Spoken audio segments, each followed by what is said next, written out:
पता चला है कि भारत के प्रधानमंत्री मोदी जी 12 मई की रात 8 बजे कुछ बोलने वाले हैं। देश के लोगों को अब कौन सा जुमला देंगे पता नहीं, क्योंकि उम्मीद नहीं थी कि हमारा देश पाकिस्तान को ऐसे ही जाने देगा। हमारा प्रधानमंत्री भारतीय सेना के पराक्रम को रोक देगा। जी हाँ, जो वह पाकिस्तान के खिलाफ दिखा रही थी। हर बार मोदी जी 8 बजे आते हैं, देश की जनता को बरगलाने की कोशिश करते हैं और फिर मस्त चले जाते हैं। फिर सालों तक नहीं दिखते हैं बिना चुनावी रैली के। 12 मई यानी कि आज फिर आ रहे हैं, सेना के पराक्रम को अपना बताएंगे, लेकिन ये नहीं बोलेंगे कि कैसे उन्होंने ट्रंप के आदेश का पालन किया है, कैसे भारत की सरकार अमेरिका के सामने कुछ बोल नहीं पाई, उसके एक बार कहने पर ही कैसे मोदी सरकार ने सीज फायर पर हामी भर दी। ना ये सब नहीं कहेंगे तो फिर क्या कहेंगे? झूठ बोलो, बार बार झूठ बोलो, जो भी बोल सकते हैं सब झूठ बोलो, जहां भी बोल सकते हैं झूठ बोलो,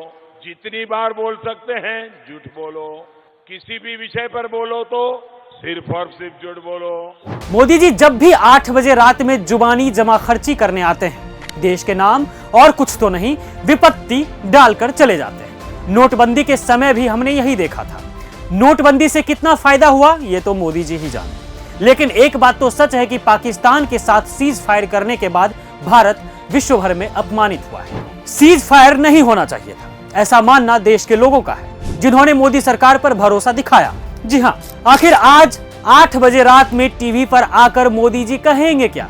यही ना कि हमने पाकिस्तान को धूल चटा दिया है। फिर इनका एक पोस्टर एकनाथ शिंदे जैसे विभीषण टाइप के लोग रोड साइड कहीं लगा देंगे और सेना ने जो किया उसका भी क्रेडिट मोदी जी को थमा देंगे और कहेंगे ये वाह मोदी जी, वाह वाह।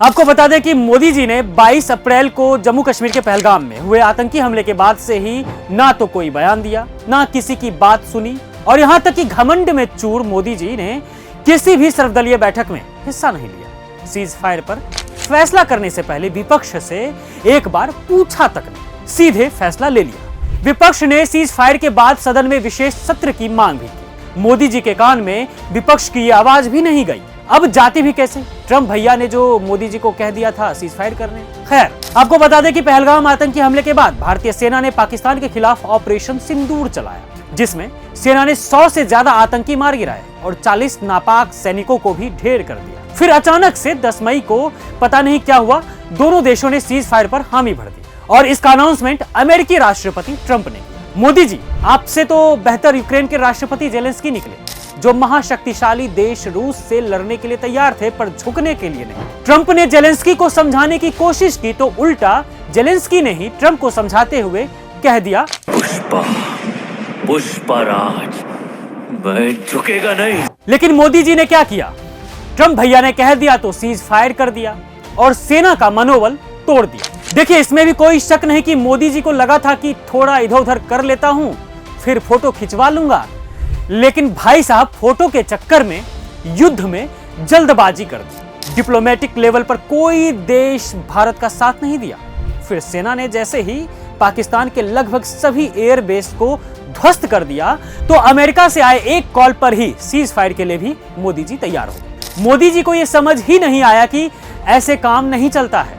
यही मोदी जी थे जो कहा करते थे कि भारत के द्विपक्षीय मुद्दे में अमेरिका का क्या काम। सुनिए इन्होंने जो कहा था। ये पड़ोसी देश हमें परेशान कर रहे हैं, ये सेना की कमजोरी के कारण, सेना की कमजोरी के कारण। मित्रों, समस्या सीमा पर नहीं है, समस्या दिल्ली में है। मोदी जी के साथी और देश के गृह मंत्री भी सीज फायर पर ज्ञान दे रहे थे, इन्हें भी सुन लीजिए। जब हमारी सेना जीत रही थी, पंजाब का एरिया आते ही सीज फायर कर दिया गया और पाक ऑक्यूपाई कश्मीर का जन्म हुआ। अगर सीज फायर 3 दिन लेट होता तो पाक ऑक्यूपाई कश्मीर आज भारत का हिस्सा। मोदी जी, हमारी आर्मी अकेली काफी है पाकिस्तान के लिए।